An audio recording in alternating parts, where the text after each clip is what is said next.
Good morning, everyone, especially to our professor, Dr. Leandro Sitorion. Good morning, sir.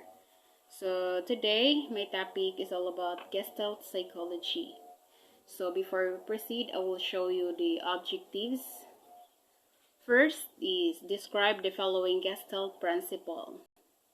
Second, list ways of applying Gestalt principle in teaching learning process.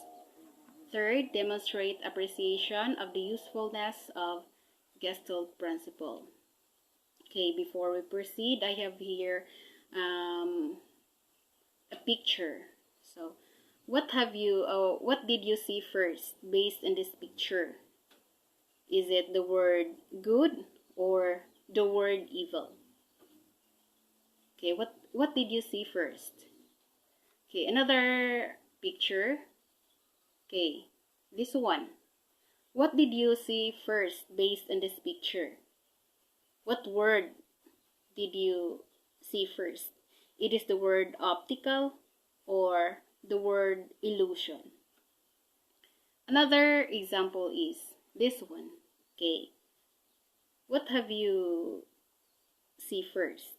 The word me or the word you? Okay. These pictures or examples, it is one of an example of, these are examples of Gestalt Psychology. So let us proceed. Gestalt Psychology. So Gestalt Psychology, it emphasized the importance of sensory holes and the dynamic nature of visual perception. So from the word sensory holes or visual perception. So based sa atoang visual perception, tong pananaw. The term Gestalt means form or configuration. Okay. So the psychologist Max Wertheimer, Wolfgang Kohlen, and Kurt Kafka studied perception and concluded that perceivers or learners are not passive but rather active. So dili jud passive ang mga learners ani, rather than active. They suggest that learners do not just collect information as it is, but they actively process and restrictive data in order to understand it. So dili lang ingon nga ang learners ani mag-collect og data or spoon feeding, but they are actively process and restrictive data para sabot ang mga bata. Okay, here are the Gestalt principles and the teaching learning process. Okay, first, law of proximity. So, law of proximity, from the word proximity, distance. Okay, elements that are closer together will be perceived as a coherent object. So, when we say coherent, usa or kanang belonging or kanang konsiya, coherent. So, when objects we are perceiving are near each other, we perceive them as belonging together. So, for example, ani nga naa sa kilid. Okay. Kani siya, ang naa sa kanang picture, sa ato ang makita diri sa example is there are kanang naay groups, no? Gigrupo ang mga circles. Pero if we perceive na group siya, pero kung ato ni siyang tagsa-tagsaon og tanaw, sa usa ka group there are 15 circles. Sa ubos there are 10 circles, and this one that is sa kilid 18 circles. Pero og pangutan-on tag tan-awon nato, there are 3 groups ra, no? So that is the law of proximity. Okay, based in the application of teaching and learning process, related concepts or lessons should be taught aligned or closely to each other. So dinhi sa law of proximity, the lessons should be taught aligned or closely to each other. Duol ra sila. Duol ang topic or lesson nga ato ang itudlo sa mga bata. Okay. Example of this is pronoun is taught after noun. So, kung mutudlo ganita og pronoun, so dapat natakol na nato daan ang noun. No? Related siya ang iyahang or align ang iyahang topic. Ang ilahang topic nga ato ang i-discuss ani nga adlaw related ra sa topic nga ato ang na-discuss lastly or gahapon. So dapat related sila or closely to each other aron dili ma-bother ang learning sa mga bata. So ingani siya law of proximity. Okay, next, the second principle of Gestalt Psychology is the law of similarity. Okay, from the word similar or pariha or kaparihaan. Okay, elements that look similar will be perceived as part of the same form. Okay, example ani, shape. Kung pareha gani sila og shape, so ma-perceive gina nato nga pareha ni sila. Okay, dali ra nato mailhan kung pareha sila og shape. Or sizes, asay dako, asay gamay. Or color, kung lain-lain ang color, dali ra nato matikdan kung pareha ra sila og color. We link similar objects together. Okay, di ba ato ang i-group nga kare pareha sila og color o more silang grupuha. So dali ra nato mailhan ang usa ka butang kung pareha sila. Parehag size, parehag color, pareha og shape. So ingana ang law of similarity. So in teaching learning process, similar lessons or concepts should be grouped together to make learners develop, understand more efficiently and effectively. So kinahanglan jud ang lesson nato ana dapat similar. Dapat similar. An example of this is figure of speech. For example, figure of speech, magtako ta or open taog topic sa figure of speech, dapat kauban jud sila sa simile, metaphor, personification, kay part man ni sila or group man ni sila nga kanang figure of speech, mga kanang mga unsay pangan ani siya kahanga-hanga nga mga kanang speech, no?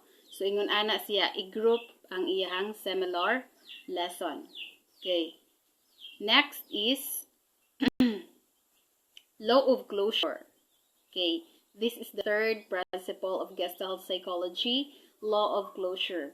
We tend to fill the gaps or close the figure we perceive. We enclose a space by completing a contour and ignoring gaps in the figure.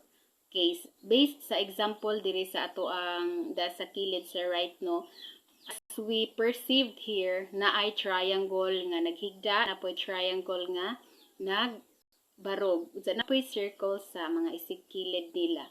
So we tend to fill the gaps. Bisan og nagputol-putol na sila pero atong na-perceived sa ato ang eyes nga triangle siya, circle siya.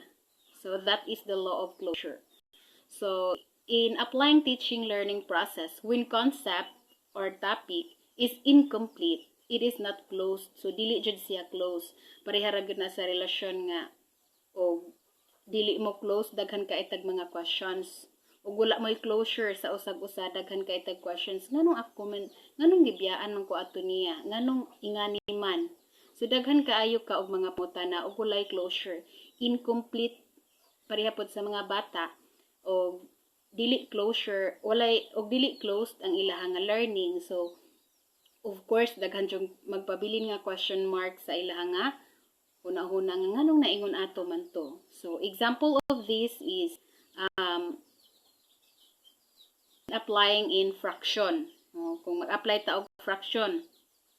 So diba sa fraction, dili ka maka-continue og dili ka maka-continue og dili ta makasabot sa fraction kung wala pa ta kamao aning addition, wala pa ta kamao sa subtraction, multiplication o division. Of course, daghan kay pangutana nganong naingato man to nganong ang usa ang katunga sa usa kay 1/2 man. So dili ta kamao kung wala pa ta aning addition, subtraction, multiplication o division. Dili pa ta ka sabot or daghan kay question mark sa atong huna-huna kung mulargo ra ta og takol ingana nga topic kung wala ang closure. Dapat ang kanang concepts or topic complete jud siya kay aron dili mabother ang learning sa bata. Okay, fourth is law of good continuation. Individuals have a tendency to continue contours whenever the elements of the pattern establish an implied direction. So, implied direction siya. So, dapat mo continue ra ang learning sa mga bata. Continue ra pod ang imong topic nga i-discuss. Okay, in teaching learning process, lessons should be presented in such a way that learners will see this as connected and continuous. So, dapat continuous ra jud ang imong nga topic. For example, imong topic gahapon is noun. So, dapat karon or sunod inagkahumanan nimo sa noun, mo proceed na pud ka sa pronoun. Lisod pud mo direct ra ka sa adjective, adverb. So dili jud na pwede. Dapat continuation ang imong nga topic. Okay, review is conducted for continuity. O mao gani nga nahanglan jud nga naay review para mahibaw-an sa mga bata nga connected ra ang imong topic nga i-discuss karon sa topic nga inyong na-discuss gahapon. So ingon ana siya, law of good continuation. Okay, the fifth principle is the law of pregnance. Okay, when we say pregnance, reality is organized or reduced to the simplest form possible. Okay, organized siya into simplest form. Okay. Okay, for example, ani nga naa sa right side nga nasa picture, we see the image above as a series of circles rather than as many much more complicated shapes. So, nakita nato nga circles siya nga gisumpay-sumpay rather than kung ato na siyang bungkagon, daghan kaayo mga meaning ana. Kaysa sa kanang naimuhan na siyang i-compress or imuhang i-reduce into simplest form, mas masabtan sa bata kung kanang imuha nga for example i-summary or imuhang kanang naay imuhang tagaan og imuhang himuon as a graphic organizer aron masabtan sa mga bata pag-ayo kaysa nang imuhang pasuwaton og perting daghana nga kopyahonon, perting daghana nga topic. Dapat atong i-apply ning law of pregnance for the learners nga makasabot sila usay for the learners nga maka-catch up sila dayon. Okay. Mao ni siya in teaching learning process when things grasp as whole, the minimal amount of energy is exerted in thinking. So daghan kay mahuna-huna sa mga bata og taas ra kay ang imuhang kanang naay imuhang topic. So dapat direct to the point na kaana. Okay. Make your lesson holistic, complete, and most of all, simple. So dapat simple ra ang imuhang excuse me. Dapat simple ra ang imuhang topic. Okay. Kanang kompleto, masabtan sa bata, informative ang imuhang topic, no? Dili kay kanang perting gwapaha ang imuhang kanang naay topic perting taasa kay imong topic pero mga bata ana og mag-discuss ka ana laayon. So dapat ang imuhang lesson nga imuhang i-discuss sa mga bata holistic nga kanang nubo ra siya pero masabtan. O ingana siya, simple pero informative. Okay, so mao na siya law of pregnance. Okay, the sixth principle is the law of figure or ground. we tend to pay attention and perceive things in the foreground first. So, di ba? Sa example dire, ang figure ani is kanang kaning naporma nga tree o kahoy. So, mo na siya figure. Kung atong tan-awon siya, naay kanang ay lain-lain ang mga meaning. So, kung kanirang tree ang atong tan-awon, makita nato siya, mo na siya gitawag og foreground. So, makaingon ta nga napurma siya nga kahoy. As tiny loss will be perceived as a separate from its ground. So, lahi siya. Lahi po di ang nasa, ang kaning background niya, mao ni siyang kaning naporma nga, kaning white, kaning naporma nga animals. So, sa diri nga kanang naay principle, ma-perceive nato ang usa ka butang or kita nato ang things in the foreground first. So, diba, sa first nato nga pagtan-aw ani, kahoy jud atong primero nga nakit-an tungod kay mao man na siya nakita nato. We perceive things in the foreground. So, dali ra ta maka-catch up sa foreground. Okay. In teaching learning process, for a figure to be perceived, it must stand out from the background. O, ma-perceive nato ang isa ka figure kung naa ang background. Must stand out from the background. Kung wala po ng background, of course, dili po tayo makasabot na ng ay kahoy, din na siya. So, emphasis should be done on important aspect of the lesson. So, example of this, kinahanglan, example of this, kanang maghimota og kanang IMs. Di ba? Maghimota og IMs. So, kung maghimota og IMs, dapat naka-highlight tong katong mga important details. Ato na siyang gi-highlight. So, importante po di ay na siya, no? Kay maunay ma-perceive sa bata ama to importante. Katong kuan di ay nga na siya. Dapat highlighted ang katong mga important details. Okay. Next, the colors experiment. Si colors experiment ni color. Okay. The story of this is the kanang chimp or the monkey or the apes kanang naani siya sa cage, gipriso ni siya. Unya gibutangan ni color og kanang saging diri sa babaw, iyang gibitayan og saging. Unsa sa sulod ato nga cage, gibutangan niya og tulo ka box. Iyang gieksperimentuhan ang chimp og kanang unsaon sa chimp ang mao nga mga box aron makuha niya ang saging nga naagibitay sa babaw. So after na-realize sa kanang chimp nga di amanday box diri sa ubos, mo tong iyang gipatong-patong. Okay, iyang gipatong-patong, mao na sa ikatulo nga picture, nakabot na sa chimp ang saging. Okay, another pod experiment ni Kohler, mao ang gibitay gihapon ang saging sa babaw, unsa butangan pod og duha ka stick sa sulod sa cage. Unya after kanang nahuna-huna ra pod sa after nagkuha ang unggoy sa stick. Unya pagkuha niya sa stick dili man maabot, so iyang kuha pod ang bali ikaduha nga stick, iyang gikuha og iyang sumpay sumotong nakabot niya ang saging. So ingana ang experiment ni Kohler. Okay, that is an example of insight learning. So, insight learning by Kohler.